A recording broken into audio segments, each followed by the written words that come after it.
evening, ladies and gentlemen, and welcome to the Slasher Club, where there is no measure to terror and entertainment. Tonight, we will be doing the Texas Chainsaw Massacre, The Beginning, a 2006 film, and Derek will be giving you the synopsis in 3, 2, 1, now! In this film, we have a group of friends, two brothers with their girlfriends, who are traveling in the Texas area and are stopped by a biker girl who is shot by a sheriff who takes them to his place to be slaughtered. Always with the very simple stories, okay? Okay, on to the facts. Directed by Jonathan Liebsman, produced by Michael Bay, Mike Flayes, Toby Hooper, Kim Henkel, Andrew Form, and Brad Fuller. Screenplay by Sheldon Turner, story by Sheldon Turner and David J. Shaw. Narrated by John Larroquette, just like the last movie and the first and the second and the third. Well, partially the third. Music by Steve Jablonski. Cinematography by Lucas Etlin. And onto the locations. We have 2211 West 2nd Street, Taylor, Texas, which is the beginning of the movie, that slaughterhouse. Sadly, we won't see that for a long time. We have 901 County Road, 336, Granger, Texas, Hewitt House. We have 101 Northwest River Road, Martinadale, Texas, Lee Bros Meats. Then we have 18726 Cameron Road, Manor, Texas, the gas station. And onto the characters. We have Jordana Brewster as Chrissy, Taylor Handley as Dean A. Hill, Diora Barrett as Bailey, and Matt Bomer as Eric Hill. We have Lee Turgeson as Holden, Arlie Ermey as Charlie Hewitt Jr., also known as Sheriff Hoyt. We have Marietta Marich as Luda May Hewitt. We have Allison Marich as young Luda May. Andrew Branerski as Thomas Hewitt, also known as Leatherface. Terrence Evans as Monty Hewitt. Kathy Lampkin as Tea-Lady Hewitt. Tim D. Zam as Slaughterhouse Owner. Kyla Batten as Alex. Lou Temple as Sheriff Winston. John Larroquette as narrator.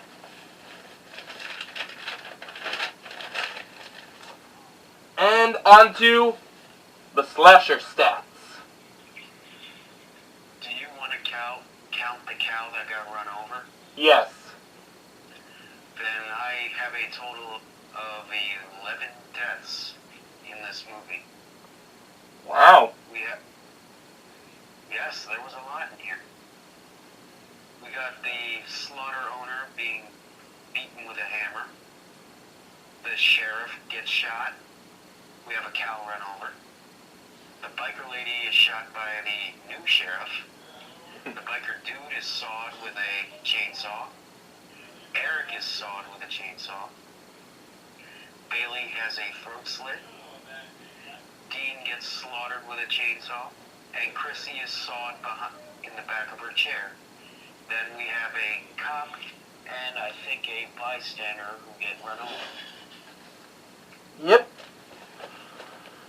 On to favorite kill, which for me had to be Dean is sawed through the back. I mean, we've seen like Jason where Jason X, he broke that guy's back over his leg and just used him like a pair of nunchucks. We've seen the brutalities of Michael,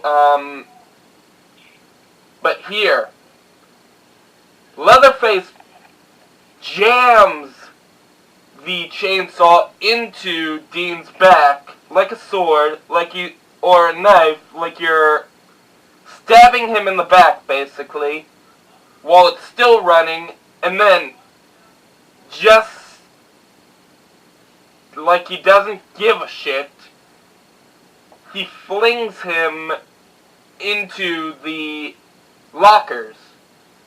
I guess you could say similar to Freddy vs. Jason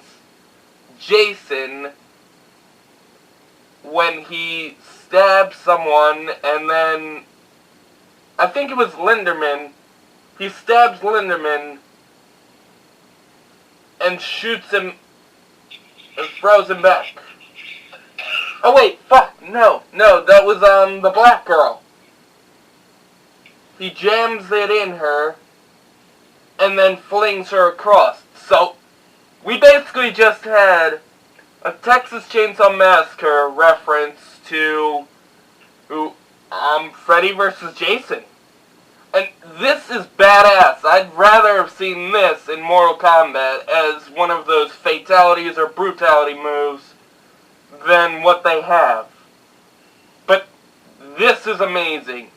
I mean, Leatherface, I'm surprised, is very fucking strong. And he's just flinging this guy like he's a ragdoll. So, I give this kill 100. What about you? My favorite has got to be the biker dude getting his guts sawed from below.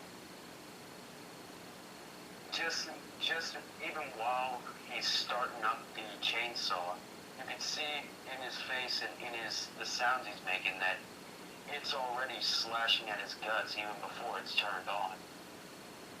Huh. Okay. We have least favorite kill. Eric is sawed on the table. I mean, yeah, we see his arm basically gets skinned and then cut off. I guess you could count that as a part of this, but all you really see as Leatherface is sawing Eric is you watch his girlfriend from under the table just get covered in blood and the chainsaw going through the table, but you don't actually get to see Eric get sawed in half or at all. I mean, all you see is his blood. What? Wouldn't that make it more sinister? It would, but I'd rather see it actually happen. I mean, we got to see something similar to this in, like, Saw 5, the guy with the pendulum. But here, you don't get to see what we got to see with the pendulum. We just get the chainsaw going through the table and a bunch of blood. In a way, it's similar to Franklin. It's an off-screen kill, but also, it's there. But at least in this one, you got to see much more blood. Yeah. What about you? My least favorite kill has got to be the biker lady getting shot in the gut. Reasons? Well, I mean, there have been a couple gunshots in this movie, and at least with the sheriff, he got his head blown off. But, getting shot in the gut, that's just a average, boring kill to me. I get it, and not everyone's a huge... Had her body exploded and split in half, maybe, I would have The only reason I enjoyed it was because I found it satisfying after she tried pulling them over to take their shit. It was a shotgun, so she wouldn't have been blown apart, but I can see where you're coming from. I'm not very big on shotgun kills or any rifle kills, even pistol kills. I just find it a little uncreative. Not even close to creative. I mean, It's like film. exactly. But, on to the last of the facts. We have a budget of $16 million. We have a box office of $51.8 million. There was a sequel planned, but it was canceled. It was supposed to be a sequel to the remake. It was, I guess you could say, a third movie in this exact series right here. Ari Lee Ermey's mother died during filming, so he had to take a few weeks, or at least a week, to go visit her and go to the funeral while they worked around his schedule. The cow that was hit was made from fiberglass and filled with fake blood, fake entrails, and fake bones. Matt Bomer's face was actually saran wrapped. I mean, they literally put saran wrap over the actor's face as they were filming, and This franchise is nuts. it is.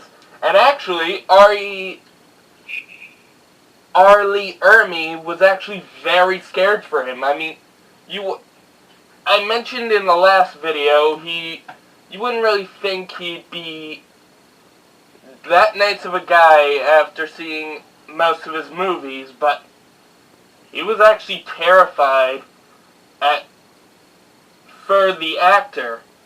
I mean, you're saran wrapping a guy's face. He was worried, would the guy not be able to breathe? And he told him, if you can't breathe, tap your leg. So he was legitimately terrified. And I guess a bit glad it wasn't him.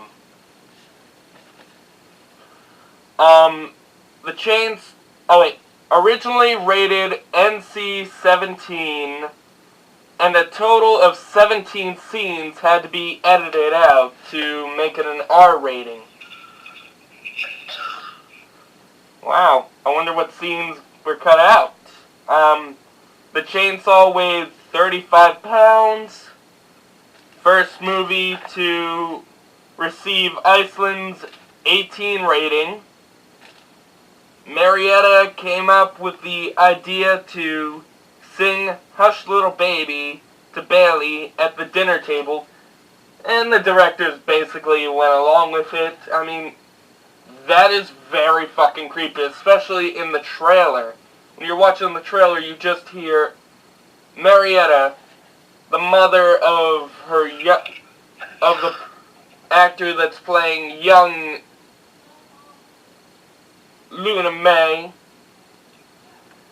is just, all you hear is her singing Hush Little Baby.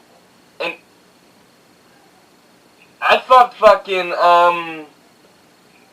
Tiptoe Through the Tulips was scary, or most of the songs done in Insidious and in The Conjuring to build up tension were scary. No. This is legitimately terrifying. I mean, it's a cannibal singing a nursery rhyme as she's cleaning up her dinner before she eats it. Legitimately terrifying. And her quiet-ass voice makes it a lot harder to listen to.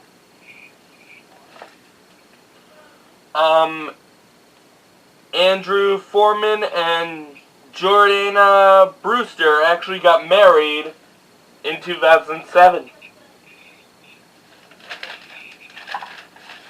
So that's the director and the lead actor getting married a year after filming and then having kids in 2013. That's interesting. And they were actually dating during filming.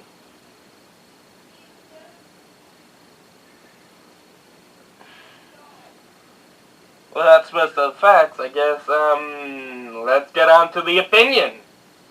I'll let you go first. I'll give you the honors. Okay. Honestly, it did give us the... Like I mentioned in the last film, they made this to give us a bit more answers to the unanswered questions that a few people wanted to know, like how Hoyt lost his two front teeth, how Monty's legs became so badly amputated,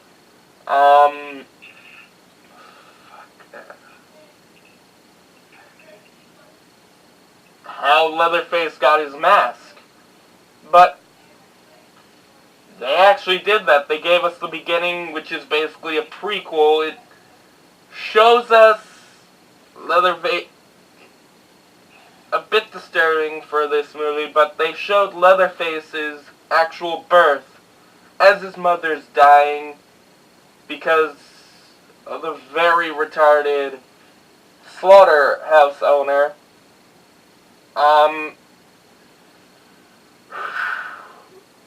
We did figure out how he got his first mask. It was... He cut it off of one of his first victims. I mean... And this is the one that didn't really inspire me much. It's Eric, and again, I found it boring, but there were some good parts, like the special effects, the dinner scene, even. I mean, I was wondering where the fuck the dinner scene was in the reboot. Here it is. They saved it for the prequel, and we've got all three victims who are basically still alive, sitting at the table, and as they're getting ready to eat, I believe, Eric's body.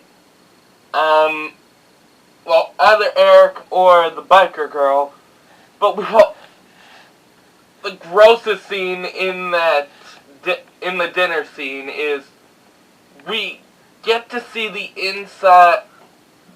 We get to see basically how... What was her name? Hold on.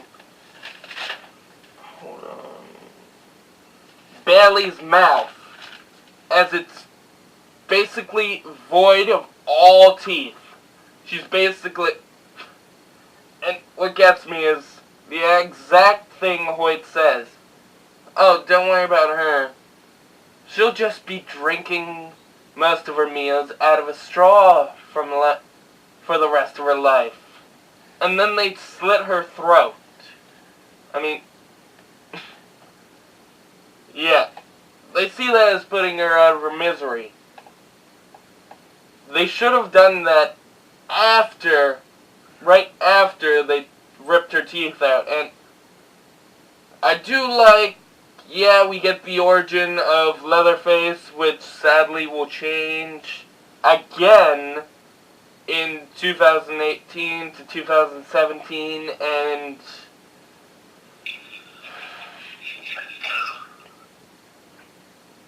I don't know, I actually like this movie pretty much. On to you. What would you rate it? I rated the last one a 9.5, so here... 7. That's it? Yeah, I mean, it did have some good scenes, it was entertaining, it did show us exactly what we wanted, the original story of how the massacre started, but it did have its boring Actually, no. Giving it an 8. Because, honestly, my favorite scene is all the military training that Hoyt puts Dean and Eric through. Which, funny as hell. I mean, I've never seen a more funny Ermy than this. And be it I haven't seen Full Metal Jacket, yes, hate me, but this was funny. Especially the line, you know, I don't think he's gonna make it. And it actually comes back and bites Hoyt in the ass at the very end when Dean goes after him and just breaks his jaw. You know what? 8. What about you? Well, I honestly didn't like how they revealed the mystery of Leatherface, which kind of kept this whole thing about him interesting. I mean, yeah, it was nice to have the backstory and all, but, I mean, I don't know, it did a lot of stuff right, but at the same time, the whole origin story, I just felt it ruined the mystery of who this guy was and what his intentions were. This movie was good overall, but I'd have to give it like a 7. So, yeah, guys, that's our review. I guess a bit bland, but this was not an easy movie to talk about. It's a pretty okay movie. That's why I put it as an 8. I can't say it's awesome, but I can say it's good. So I do recommend watching this if you want to definitely go watch it, actually. I mean, it's a good prequel to the reboot.